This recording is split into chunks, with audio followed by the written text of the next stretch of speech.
ভাইয়া একটু শোনো। এই হয়েছে হয়েছে, রাখ রাখ রাখ রাখ রাখ, হয়েছে। ওটো, আসলে তোকে নিয়ে আমার সত্যি গর্ব হয় জানিস, কারণ এই মডার্ন যুগে তোর মতো সুশীল ভদ্র একটা বোন পাইছি আমি। হয়েছে হয়েছে ভাইয়া, আমাকে নিয়ে এত প্রশংসা করা লাগবে না।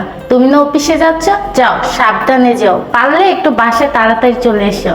আচ্ছা ঠিক আছে, গেলাম আমি। হ্যাঁ, আচ্ছা নিজের খেয়াল রাখিস। ঠিক আছে ভাইয়া। আচ্ছা আচ্ছা।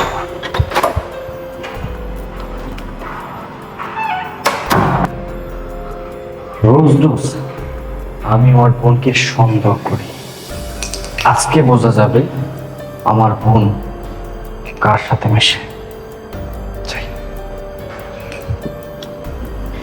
এটাই তো আমার চাল, মানে এত ভদ্র সেজে থাকি আমি, ভিতরে যেমনই হই না কেন আমার বাহিরের রূপ দেখে কেউ বুঝতেই পারবে না আমার ভিতরে এত গন্ডগোল। যাই হোক, এমনই থাকা উচিত যাতে করে কেউ কিছু বুঝতেও পারবে না, জানতেও পারবে না। আর এক কাজ করি, বাসা তো পুরো ফাঁকা, ভাইয়াও চলে গেছে, আমি আমার জানকে ফোন দিয়ে বাসায় আসতে বলি। জান, তুমি এসেছো? হ্যাঁ এসেছি। তুমি ডাকবা আর আমি না এসে থাকতে পারি? হতে পারি আমি একজন সিকিউরিটি গার্ড, কিন্তু সেটা শুধু তোমার। ও,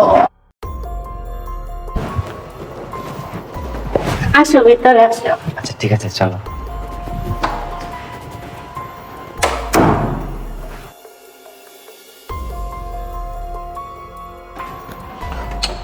কি ব্যাপার, আমি এলাকার প্রত্যেকটা ছেলের হাত চেক করলাম, কিন্তু কারো হাতে স্প্রের রং দেখতে পেলাম না। তার মানে আমি এতদিন অযথা আমার বোনকে সন্দেহ করতাম। আমার বোন তাহলে আসলে অনেক ভালো। যাই, ভিতরে যাই।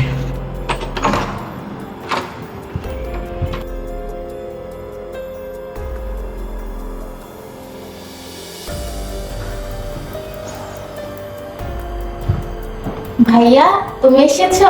হ্যাঁ রে, আমি আসছি। কি রান্না বান্না করেছিস তুই?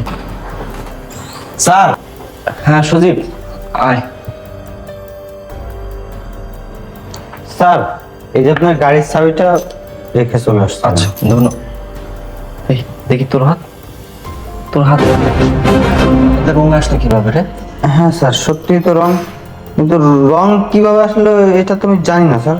দেখ সজীব, আমি তোর মালিক, আমার সামনে মিথ্যা কথা বলবি না, সত্যি করে বল তোর হাতে রং কিভাবে আসলো।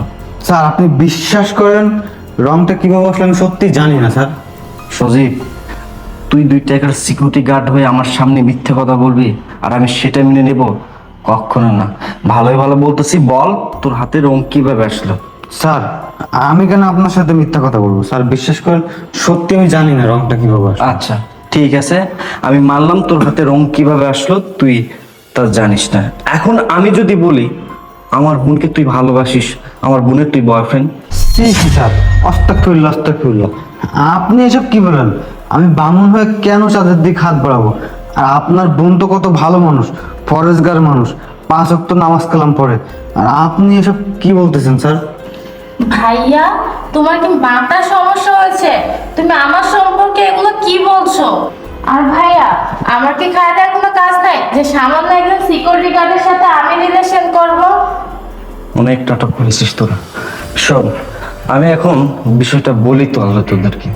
আজকে যখন আমি অফিসে যাচ্ছিলাম তখন আমি তোর মাথায় রং লাগাইছি। আমি এই জন্য রং লাগাইছি, আমি দেখতে চেয়েছিলাম তুই আসলে কাদের সাথে মিশিস, কার সাথে মিশিস, কারণ রোজ রোজ আমি তোকে সন্দেহ করতাম। আর আমি যখনই অফিসে চলে গেলাম তখন তুই তোর বয়ফ্রেন্ডকে অর্থাৎ এই সিকিউরিটি গার্ডকে ফোন দিয়ে বাসায় নিয়ে আসিস। হয়তো তোরা মেলামেশা করতে চাইছিলি, ঠিক সেই সময় হয়তো ওর হাতে এই রংটা লাগে। এখন সজীব, তোকে লাস্ট ওয়ার্নিং দিচ্ছি, তুই এখন সব সত্যটা স্বীকার করবি, আর যদি স্বীকার না করিস আমি কিন্তু তোকে পুলিশে দেব। স্যার আমরা দুজন দুজনকে ভালোবাসি। চুপ, একদম চুপ। লজ্জা করলে না তোর? আরে বেঈমান, তুই তোর অবস্থানটা ভুলে গেলে কিভাবে? তুই তো ছিলি অজপাড়া গায়ের একজন অবহেলিত ছেলে। সেখান থেকে আমি তোকে তুলে এনে ভালো একটা ফ্যামিলি দিছি, ভালো একটা পরিবেশ দিছি, ভালো একটা কর্মসংস্থানের ব্যবস্থা করে দিছি। আর সেই তুই কি না আমারই বোনের সাথে সম্পর্কে জড়াইছিস? এসব করার আগে তোর বিবেকে এতটুকু বাধা দেয়নি? তোর কি একটা বারের জন্য মনে হয় নাই তোর এই স্যার যদি এগুলো জানতে পারে তাহলে তোর স্যারের কি অবস্থা হতে পারে? কোনো কিছু তোয়াক্কা না করে আমার বোনের সাথে দিনের পর দিন সম্পর্ক চালাই গেছিস। আরে আমি তো কখনো তোকে কাজের লোক মনে করি নাই, নিজের ছোট ভাই মনে করছি। নিজের ছোট ভাই মনে করে তুই যখন যেটা আমার কাছে আবদার করেছিস আমি সেটাই দেওয়ার চেষ্টা করেছি, কারণ আমি মনে করতাম আমার আরেকটা ভাই আছে। আর সেই কিনা তুই এমন একটা নোংরা কাজ করতে পারলি। আরে তোকে দোষ দিয়ে লাভ কি? আমার তো ঘরেই ঠিক নেই। আর রূপা, আমি তোকে কি বলবো রে, তুই তো সবসময় হুজুর সেজে থাকিস, নামাজ কালাম পড়িস। আমি তো ভাবতাম আমার বোন অনেক ভালো, পৃথিবীর সেরা বোন আমার। কিন্তু আজ যদি তোর মাথায় আমি রং না লাগাতাম, আমি তো জানতেই পারতাম না যে তুই এতটা খারাপ মানুষ। আমি কখনো প্রেমের বিপক্ষে না, আমি সবসময় প্রেমের পক্ষে। কিন্তু তুই একটা ভালো ছেলের সাথে সম্পর্কে জড়াতে পারতি।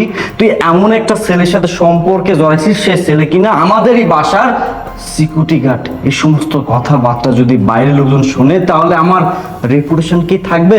কখনো থাকবে না।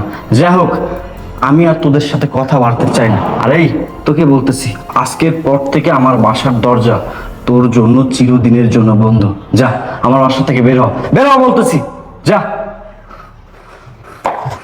ভাইয়া, তুমি আমাকে মাফ করে দাও, আমি অনেক বড় অন্যায় করে ফেলছি।